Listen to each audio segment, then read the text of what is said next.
इस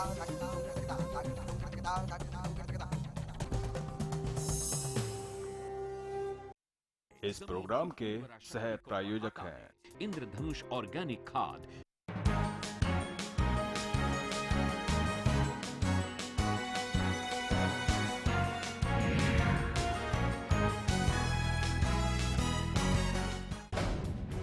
मौत के साए में हरियाणा के होनहार, भविष्य के सिर मंडरा रही मौत। पढ़ने के लिए हथेली पर जान, सोच समझकर बच्चों को स्कूल भेजें। खतरे में है आपका लाल। नमस्कार, आप सभी देख रहे हैं खास खबर। मैं हूं आपके साथ पूजा खविया। हरियाणा में सरकारी स्कूलों के हालात कुछ ऐसे ही हैं कि शायद कोई भी अभिभावक अपने बच्चों को खुशी से सरकारी स्कूल में भेजना पसंद ना करे। ज्यादातर अभिभावक अपने बच्चों को मजबूरी में ही सरकारी स्कूलों में भेजते हैं। लेकिन क्या बच्चों को मजबूरी में भी स्कूल भेजना ठीक है? ये सवाल दरअसल इसलिए उठ रहे हैं क्योंकि आपके कलेजे के टुकड़े के सिर पर सरकारी स्कूल में मौत मंडरा रही है।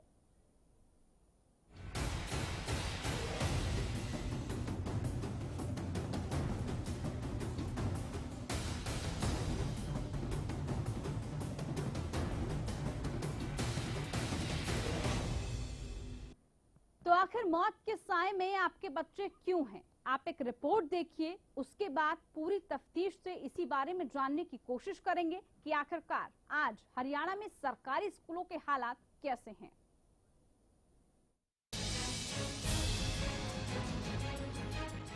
अगर आप अपने बच्चों को हरियाणा के सरकारी स्कूलों में पढ़ने भेजते हो तो ये खबर आपके लिए जरूरी है, क्योंकि आपके जिगर के टुकड़े की जान खतरे में है और उसके सिर पर मौत झूल रही है।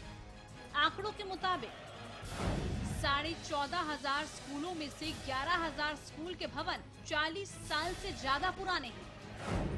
4 दर्जन स्कूल कभी भी गिरने की स्थिति में है और स्टाफ को भी खतरा है। प्रदेश में 14,356 सरकारी स्कूल हैं। इनमें प्राइमरी स्कूलों की संख्या 8,950 है, जबकि सीनियर सेकेंडरी स्कूल 1,612 है। वहीं मिडिल स्कूलों की संख्या 1,393 है। 17 सीनियर सेकेंडरी स्कूल और 29 प्राथमिक स्कूल कभी भी गिर सकते हैं। प्रदेश में 3,000 स्कूल ऐसे हैं जिन्हें डेंजर जोन से बाहर रखा जा सकता है। ऐसे में सवाल उठने लाजमी है, क्यों मौत के साए में पढ़ने को मजबूर है छात्र? कब स्कूलों की मरम्मत पर सरकार ध्यान देगी? जर्जर स्कूलों में अगर कोई हादसा हो गया तो जिम्मेदार कौन होगा? क्या किसी बड़े हादसे के इंतजार में है प्रशासन? कब सरकार इस गंभीर मुद्दे पर गंभीरता दिखाएगी? Bureau report, Haryana news.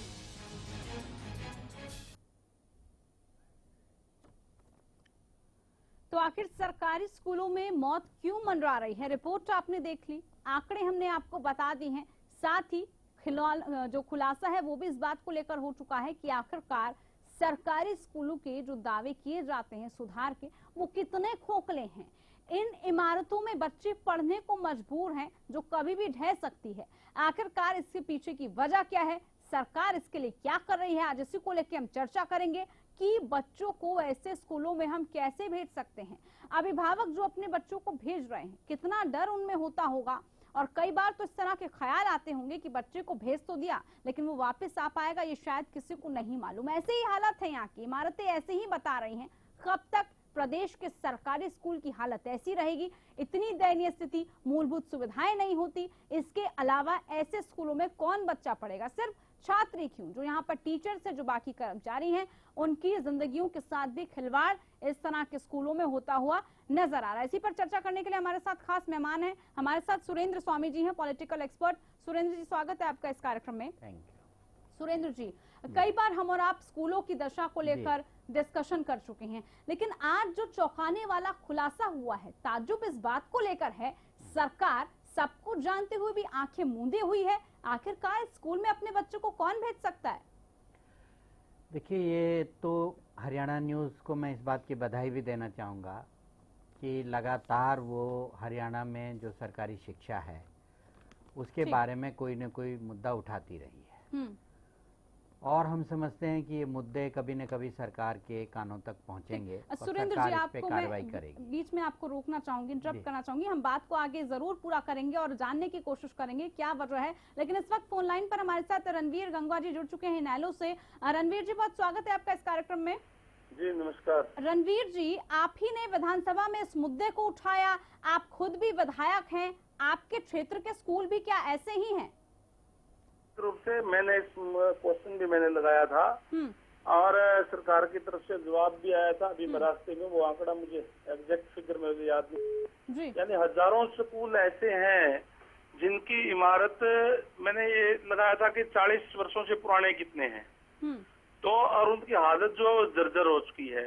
मैंने मेरे हलके के अंदर भी बर्री गांव ऐसा है जिसमें बिल्कुल खंडर हुआ स्कूल है, उसी के अंदर जो स्कूल में बच्चे पढ़ रहे हैं। सिंगराड़ का जो प्राइमरी स्कूल है उसकी हालत भी कुछ इसी तरह की है। इसी तरीके के अनेक स्कूल है जिसके अंदर हमेशा ये डर बना रहता है कि कब इसकी छत गिर जाए। रणवीर जी, जैसे आपने बताया, आंकड़े भी आए, सरकार की तरफ से आंकड़े आए, 14,000 स्कूलों में से 11,000 स्कूल के भवन ऐसे हैं जो 40 साल पुराने हैं, यानी कि कभी भी जर्जर इमारत ढह सकती है, और बहुत ही कम ऐसे स्कूल हैं, लगभग 3,000 ऐसे स्कूल हैं जो कि डेंजर जोन से बाहर हैं। अब जो आंकड़े आए हैं सामने, जो खुलासा हुआ, बहुत चौंकाने वाला है। जी, निश्चित तौर पर चौंकाने वाला है और सरकार को तुरंत प्रभाव से संज्ञान इस पे लेकर के और जो जर्जर बिल्डिंग है उसकी बजाय कहीं दूसरा अल्टरनेट जो है वो बच्चों को दिया जाना चाहिए। नहीं तो वैसे भी जो आज क्योंकि हालत सरकारी स्कूलों की इस टाइप की है कि जो प्राइवेट स्कूलों में जो माँ बाप नहीं भेज पाते, केवल वो बच्चे वहाँ जा रहे हैं जो गरीब लोगों के बच्चे हैं। बिल्कुल, यानी कि गरीबों की जान की कोई वैल्यू नहीं है। आप बच्चों को भेज भी रहे हैं, मूलभूत सुविधाएं पहले ही नहीं है। जहां तक बात इमारत की रही, वो भी इस तरह की जर्जर हालत में है। रणवीर जी, आपने अपने इलाके की बात की, आप नलवा से विधायक भी हैं, वहां पर भी क्या इस तरह की स्थिति स्कूल में है? जी, आपने खुद क्या किया विधायक होने के नाते? बिल्कुल है। नहीं, हम विधायक होने के नाते मैंने ये जो प्रश्न है, ये जो मामला है, मैंने विधानसभा में सरकार के सामने रखने का काम किया कि इसको तुरंत प्रभाव से इस टाइप की जो स्कूल है उसको जो है वो बदला जाए और स्कूल की जो बिल्डिंग है वो नई बनाई जाए, ताकि बच्चों के भविष्य के साथ साथ उनकी जान के ऊपर जो है वो खतरा ना बढ़े। बिल्कुल, रणवीर जी बने रहिए। सरकार पर क्या इसका प्रभाव पड़ा, जो मुद्दा आपने उठाया वही हम जानने की कोशिश करेंगे। सुनीता दुग्गल जी हमारे साथ बीजेपी से जुड़ी हैं। सुनीता जी नमस्कार, सुन पा रही है मुझे? जी वॉल्यूम कम है, नमस्कार, थोड़ा आवाज तेज करिए प्लीज। जी सुनीता जी, आवाज आपको जरूर तेज करके और बेहतर तरीके से मैं बोलने की कोशिश करूंगी, लेकिन जो प्रतिबद्धता सरकारी स्कूलों के प्रति सरकार ने दिखाई, बहुत बड़े बड़े अभियानों की बात की गई, लेकिन सबसे पहले आप उन इमारतों पर क्या नजर गई है जहां पर बच्चे मौत के साए में पड़ रहे हैं? हाँ नहीं, बिल्कुल आपकी बात जायज है। कुछ स्कूल हैं ऐसे कि जहाँ पे जो स्कूलों की हालत जो है सुनीता जी, कुछ स्कूल नहीं है, 14,500 स्कूलों में से 11,000 स्कूलों के भवन 40 साल पुराने हैं, 4 दर्जन स्कूल कभी भी गिरने की स्थिति में। और ये जो आंकड़ा मैं आपको बता रही हूँ, ये सरकार ने आंकड़ा दिया। जब विधानसभा में मुद्दा उठा तो सरकार की तरफ से ही बड़ी झिझकता के साथ ये आंकड़े पेश किए गए कि देखिए प्रदेश के स्कूलों की हालत ऐसे और हम प्रतिबद्ध हैं अब आगे के लिए। देखिए, सरकार खुद इस चीज का संज्ञान ले रही है कि पिछले 40 सालों से तो आप सोच सकते हैं ना कि ये तो हमारी सरकार तो प्रभु कृपा से 2 ही साल पहले आई है। इससे कितने साल पहले की बात, 38 साल में और 40 साल में कोई बहुत ज्यादा फर्क नहीं होता है। लेकिन फिर भी हमारी सरकार इन सारी बातों का संज्ञान ले रही है और बहुत जल्द जो है सभी स्कूलों को धीरे धीरे, कुछ में तो रिपेयर चल भी रही है और बाकी की जो है वो धीरे धीरे सभी स्कूलों की हालत ठीक होगी। क्योंकि आपको मालूम ही है कि सिर्फ स्कूलों का नहीं, पूरे हरियाणा की तरह से जो पिछली सरकार ने तहस नहस करके रखा हुआ था। आप खुद कह रही है 40 साल, सुनिए, आप खुद 40 40 साल कह रही हैं, हाँ। तो उसमें सिर्फ आप 2 ही साल, 2 भी बल्कि पूरे नहीं हुए, 1.5 साल को ही कम कर दीजिए। इसका मतलब पिछले 39 ईयर्स से ये ठीक, हालत ठीक। है स्कूलों की। तो आप ये सोच के देखिए कि क्या किया कांग्रेस सरकार ने। अगर कोई आपके साथ आपका चलिए, पूछ के देखिए। आपने बात कह दी कि कांग्रेस ने क्या किया, क्योंकि स्कूलों की हालत ऐसी पहले से ही है। दुरुस्त करने की कोशिश तो अब आपके हवाले है, आप किस तरह से ठीक करेंगे, क्योंकि आप ही के शिक्षा मंत्री कहते हैं कि सरकारी स्कूलों में जो बच्चा पढ़ता है उस पर बहुत अधिक पैसा खर्च किया जाता है, सालाना 28,000 के करीबन उस पर खर्च होता है, प्राइवेट स्कूल में कम होता है। बावजूद उसके अगर इस तरह के हालत हैं सरकारी स्कूलों के, आप खुद सोचिए सुनीता जी, कौन अभिभावक अपने बच्चों को ऐसे स्कूल में भेजेगा जिसका ये ना पता हो कि बच्चा घर वापस आ पाएगा या नहीं आ पाएगा। देखिए, पूरे सभी स्कूलों का नक्शा बिल्कुल बदला जाएगा। जिस तरह से सारी जितनी बिल्डिंग्स है, सरकारी बिल्डिंग्स, उनका नक्शा बदल रहा है धीरे धीरे। समय चाहे बिजली का है, चाहे पानी का है, सारा सिस्टम पूरे हरियाणा में धीरे धीरे जिस तरह से दुरुस्त हो रहा है। आप बिल्कुल निश्चिंत रहिए, उसी तरीके से स्कूलों की हालात जो है वो भी बहुत ठीक होंगी, बहुत जल्द ठीक होंगी। चलिए, वही और बच्चों को आश्वासन, अच्छा वही भविष्य जो है देने के लिए भरोसा, ये सरकार वही प्रतिबद्ध है, ये सरकार वचनबद्ध है। अच्छी ठीक। शिक्षा के लिए और अच्छा स्थान उनको देने के लिए ये चलिए। सरकार बिल्कुल प्रतिबद्ध है। और मैं आपको और बताती हूँ, हाँ। देखिए, हमारी जो सेंटर की माननीय प्रधानमंत्री जी की, मोदी जी की, और हमारे मनोहर लाल जी जो हमारे मुख्यमंत्री हैं, उनकी जो सोच है उसके हिसाब से आपने अभी नोटिस किया, कभी जाकर आप प्लीज स्कूलों में जाकर देखिए कि अब 9वीं क्लास में ही स्किल डेवलपमेंट का बच्चों का, चाहे वो बच्चियों के लिए, चाहे वो बच्चों के लिए कंप्यूटर का हो, वो सुनीता जी, उन्होंने कंप्यूटर वहाँ पर कहाँ फिक्स कर पर दिया है। रखेंगे आप, और जब वहाँ 3-4 कमरे ही नहीं साल के होंगे, अंदर वो बच्चे कमरों वहाँ पर की कौशल हालत, विकास में बिल्डिंग निपुण की हो गए। हालत ऐसी जी। होगी, आप कंप्यूटर कहाँ रखेंगे, कहाँ बच्चों को पढ़ाएंगे, बाहर बरामदे में, नीचे फर्श पे बिठाकर पढ़ाएंगे, जब मौजूद ही नहीं होंगी वहाँ पर सुविधाएं, तो कैसे आप पढ़ाएंगे। नई चीजें हैं, उसके लिए नई कंस्ट्रक्शन की गई है, उसके लिए नई नई बिल्डिंग बनाई गई है, बकायदा नए कमरे बनाए गए हैं, उनके अंदर ये चीज जो है कौशल विकास का कार्य शुरू हो रहा है। लेकिन फिर भी मैं आपको ये कह रही हूँ कि हम भी ये मानते हैं कि पिछले 40 सालों से, मतलब ये कह लो कि पिछली सरकारों ने कभी इस बात की तरफ ध्यान नहीं दिया। अरे उन्होंने शौचालय की तरफ ध्यान नहीं दिया, स्कूलों की तरफ वो क्या ध्यान देंगे। आपने ध्यान दिया, ठीक ठीक। इनेलो से प्रतिक्रिया ले लेते हैं। रणवीर गंगा जी हमारे साथ जुड़े हैं, जिन्होंने विधानसभा में इस मुद्दे को भी उठाया था। रणवीर जी, बीजेपी ने तो बड़ी आसानी से कह दिया 40 साल की बात है, आज और कल की बात नहीं है। आपकी भी सरकार रही इस दौरान, कांग्रेस की भी सरकार रही, क्या आप लोगों ने किया इन स्कूलों के लिए? शिक्षा का नंबर 1 होना, शिक्षा को हब बनाना प्रदेश में, बहुत बड़े बड़े नारे और वादे तो किए गए थे सभी सरकारों के समय में। मैं मेरी बहन सुनीता दुग्गल को ये बताना चाहूंगा कि सरकार कंटिन्यूस प्रोसेस होता है। 40 साल की अगर हम बात करें तो 2 साल आपके भी उसके अंदर जुड़ गए। अब आप केवल दूसरी सरकारों की तरफ उंगली करना, मैं ये कह रहा हूँ कि 2 साल में आपने कितने स्कूल जिनकी बिल्डिंग जर्जर थी, कोई एक आधी बनाई क्या? आपने अगर शुरुआत ही नहीं की। अभी तक आप कह रहे कंप्यूटर, शौचालय क्या करोगे? बच्चे दब के नीचे मर जाएंगे तो शौचालय में कौन जाएगा? जरूरी है शौचालय, मैं ये नहीं कहता, लेकिन सबसे पहले जो बिल्डिंग जर्जर हालत में है, जिससे बच्चों को जान को खतरा बना हुआ है, उस बिल्डिंग को ठीक करना चाहिए। कम से कम शुरुआत तो करे। आपने 2 सालों में शुरुआत की क्या? कहाँ शुरुआत की? कितनी बिल्डिंगें आपने बनाई? इस बात का जवाब तो कोई मुझे मिला नहीं, क्योंकि विधानसभा के अंदर मैंने क्वेश्चन लगाया था। ठीक, बीजेपी ने आपके पाले में गेंद फेंकी। कांग्रेस से भी प्रतिक्रिया ले लेते हैं, उनकी क्या सोच है, क्योंकि उनका भी कार्यकाल इस दौरान रहा। कांग्रेस से हमारे साथ केवल ढींगरा जी जुड़े हैं। केवल ढींगरा जी नमस्कार, सुन पा रहे हैं मुझे? हाँ जी नमस्कार, सुन पा रहा हूँ। केवल ढींगरा जी, आपकी सरकार में शिक्षा का हब बनाने के लिए प्रदेश के बड़े बड़े बैनर हमने देखे, शिक्षा का हब है, अव्वल है शिक्षा में। शिक्षा में अगर इतना ही अव्वल है, सरकारी स्कूलों की हालत इतनी जर्जर क्यों? 40 साल के आंकड़े बयां कर रहे हैं, स्कूल पढ़ने लायक नहीं है, कभी भी इमारत ढह सकती है। देखिए, बात ये है कि काम जो हो ऑनगोइंग प्रोसेस होता है।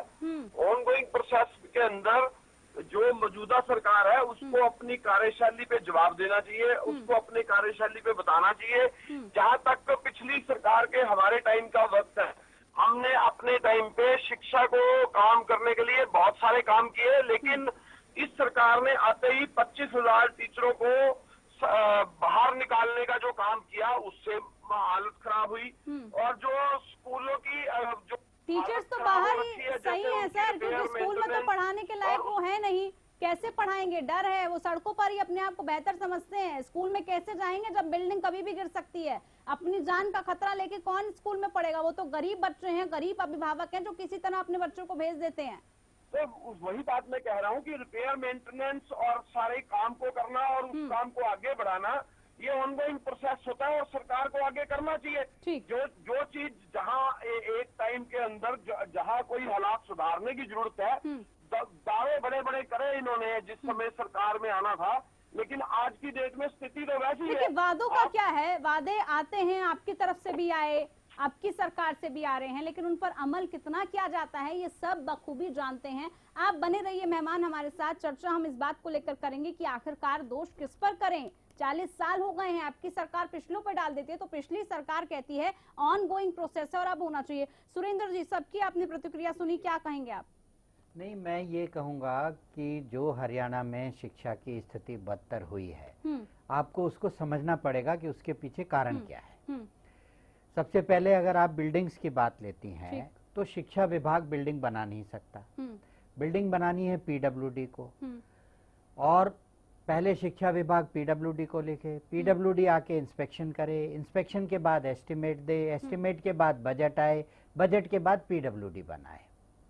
तो एक तो ये इसमें जो घालमेल है उसकी वजह से इन बिल्डिंग्स की कोई मेंटेनेंस हुई नहीं क्योंकि पीडब्ल्यूडी मिनिस्टर के पास शिक्षा विभाग नहीं है तो उसे कोई इंटरेस्ट नहीं है जब तक कोई उसे बताए नहीं। और मैं आपके इस हरियाणा न्यूज को धन्यवाद देते हुए चाहूंगा कि आप राव नरबीर सिंह से ये मुद्दा उठाएं कि पीडब्ल्यूडी महकमा आपके पास है, आपको आगे बढ़कर प्रोएक्टिव होकर इन स्कूल्स को देखना चाहिए और जो जर्जर स्कूल हैं उनका तुरंत एस्टिमेट खुद सियो मोटो बनवा करके आपको सरकार से फंड लेना चाहिए। बिल्कुल। दूसरी बात जब ये आती है कि मेंटेनेंस का खर्चा नहीं मिला, बिल्डिंग मेंटेन नहीं हुई, बिल्डिंग मेंटेन करने में रुचि किसकी थी?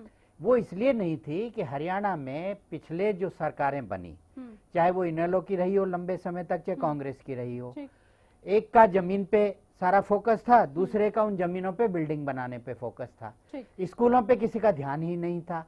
40 साल तक बिल्डिंग अगर मेंटेन होती तो जर्जर क्यों होती? बिल्कुल। इसका कोई मतलब ही नहीं था। क्योंकि उन्होंने फिर क्या था कि जो ये पॉलिटिशियंस हैं इनका एक नेक्सस है प्राइवेट स्कूल से। आज हरियाणा शिक्षा के विषय में किसी भी फील्ड में ये क्लेम करने की स्थिति में नहीं है कि हम राष्ट्रीय स्तर पे ये स्कूल हमारा नंबर 1 है जहां लोग आके पढ़ना चाहते हैं, या ये हमारा कॉलेज है जो जहां पे लोग आके पढ़ना चाहते हैं।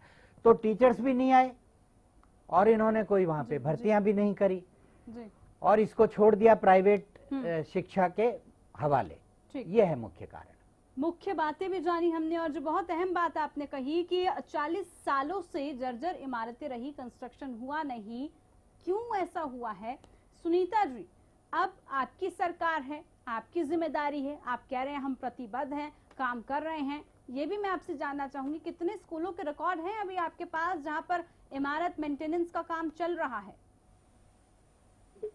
एक फतेहाबाद जिले में जो है वहाँ गर्ल्स स्कूल था वहाँ पर, और वहाँ पर मैंने खुद देखा है जाकर कि बड़ी अच्छी जो है 3-4 कमरे उन्होंने नए बनाए हैं जिनके अंदर मैंने आपको बताया कि स्किल डेवलपमेंट है। और मुझे फर्स्ट टाइम वहीं पर ही देखकर मुझे मालूम पड़ा कि कौशल विकास में भी जो है हमारी सरकार किस तरह बच्चों को नॉलेज क्लास से ही आगे बढ़ा रही है। इसके साथ साथ जबलपुर में, रतिया के जबलपुर में आरोही मॉडल स्कूल है। आप अगर उसकी जाकर बिल्डिंग देखें तो मॉडल बिल्डिंग है वो, एक सुंदर बिल्डिंग शायद किसी प्राइवेट स्कूल की भी नहीं होगी। और इसी तरह से आरोही मॉडल के रूप में बहुत जगह पर नए स्कूल बन रहे हैं, नई बिल्डिंग्स बन रही हैं और बच्चे उसमें आ रहे हैं।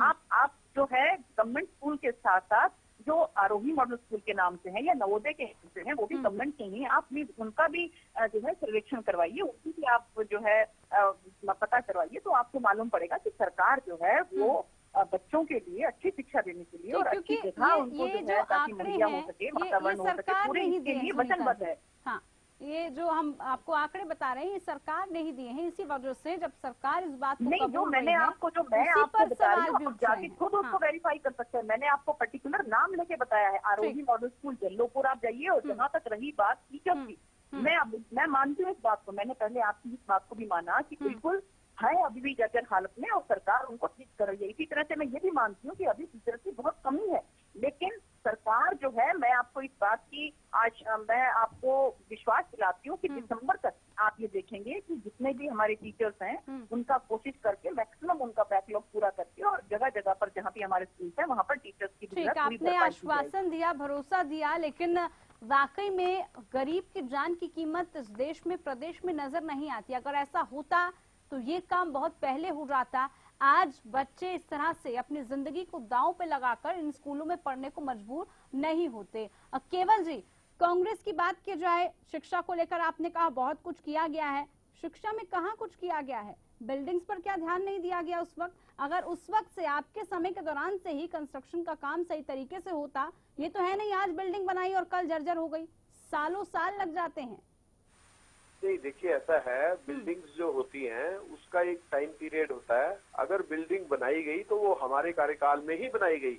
जो स्कूल बने वो हमारे कार्यकाल के अंदर ही बने, लेकिन उनकी रिपेयर मेंटेनेंस जो होती है ऑन गोइंग प्रोसेस होता है। अगर आप उसको ऑन गोइंग प्रोसेस को ठीक तरीके से करें तो वो ठीक रहता है। अगर आप उसको, आपकी मंशा ना हो इसको ठीक करने की, आपको सिर्फ कांग्रेस पे सवाल करके तो वो खत्म नहीं हो जाती ये बात। मैं आपको ये कहना चाहता हूँ, हमारे से पहले चौटाला और बीजेपी की सरकार रही, उससे पहले बंसीलाल और बीजेपी की सरकार रही। इन लोगों ने भी कोई काम नहीं किया। जो बिल्डिंग बनी है वो हमारे कार्यकाल के अंदर बनी है। एजुकेशन की भर्ती हमारे कार्यकाल के अंदर हुई है और सभी इलाकों में सुधार हुआ है। हम मुख्यमंत्री, हमारे पूर्व मुख्यमंत्री में पूरे मामले हैं वो भी सबके सामने आ गए। मैं सवाल उनसे भी पूछ रही हूँ, इसलिए पूछ रही हूँ क्योंकि आपका काम ये नहीं है एक के पाले से दूसरे में गेंद डाल देना। आपका काम है कि अगर रिस्पॉन्सिबिलिटी आपको दी गई है तो उसको निभाया जाए। बच्चों के भविष्य का सवाल है ये। हम सर्व शिक्षा अभियान की बात करते हैं, बच्चों को बेहतर भविष्य देने की बात करते हैं, लेकिन जब उनका जीवन ही सुरक्षित नहीं रहेगा तो हम कैसे काम न करें? हम कैसे सोच सकते हैं, उम्मीद कैसे लगाएं ये बच्चे जाएंगे? क्या कोई बच्चा अधिकारियों का, नेताओं का इस तरह की इमारतों में पढ़ेगा? क्या वो अपनी जान को दांव पे रखकर ऐसे स्कूलों में जा पाएगा? आप खुद सोचिए और उसके बाद पूछिए कि आपकी सरकार नहीं, दूसरे की सरकार का काम है ये। बात ठीक है, इलाहाबाद सरकार का एक ऑर्डर भी आया था जिसमें ये था, उसके बाद बहुत डिबेट हुआ था, किसी ने जाने की जहमत नहीं उठाई, कोई नेता, कोई अधिकारी पढ़ाने के लिए तैयार ही नहीं हुआ, वो भी सबको मालूम है। समय मेरे पास कम है, सुरेंद्र जी क्या कहेंगे आप? नहीं, मैंने तो जैसे आपसे कहा ना कि हरियाणा में एक सोच रही और वो सोच ये रही कि भाई शिक्षा की, सरकारी शिक्षा को आप खत्म कीजिए ताकि गरीबों के बच्चे भी आपके स्कूल में फीस देके पढ़ने आए। हर गांव में मशरूम की तरह पब्लिक स्कूल खड़े कर दिए। किन लोगों के हैं वो पब्लिक स्कूल? वो क्यों आ रहे हैं वहां पे? वो इसलिए आ रहे हैं कि आपने सरकारी शिक्षा पे ताला लगा दिया। न आपको बिल्डिंग से मतलब है, न आपको टीचर से मतलब है, न स्टूडेंट आए उससे मतलब है। क्या हरियाणा 40 साल की सरकारें जो भी रही हो, मैं किसी सरकार की बात नहीं करता हूँ, क्या कोई भी ये सरकार दावा कर सकती है कि आज हमारे हरियाणा प्रदेश की ये यूनिवर्सिटी, ये कॉलेज, ये स्कूल ऐसा है जिसमें दुनिया भर के प्रदेशों के, अन्य प्रदेशों के बच्चे आके पढ़ने के लिए लालायित हैं एडमिशन के लिए? और वो ये की सोच रही कि प्राइवेट एजुकेशन के जिम्मे संभाल दो और इनको छोड़ दो, गरीबों के बच्चे आएंगे पढ़ लेंगे, जैसा होगा होगा। भाजपा की जो नई सरकार है उसकी भी ये जिम्मेदारी थी। जो इन्होंने वो सवाल सही पूछा कि भाई आपको तो खड्डे मिले, जर्जर मिली, उसको कहने से तो कोई फायदा नहीं है, लेकिन आपका प्लान ऑफ एक्शन क्या है शिक्षा के लिए? आपकी क्या प्रायोरिटी थी? आप क्या ये बता सकते हैं कि भाई ये पिछले 2 साल में हमने ये आइडेंटिफाई किए, इन पर ये बजट सैंक्शन किया और इन पे ये काम शुरू किया?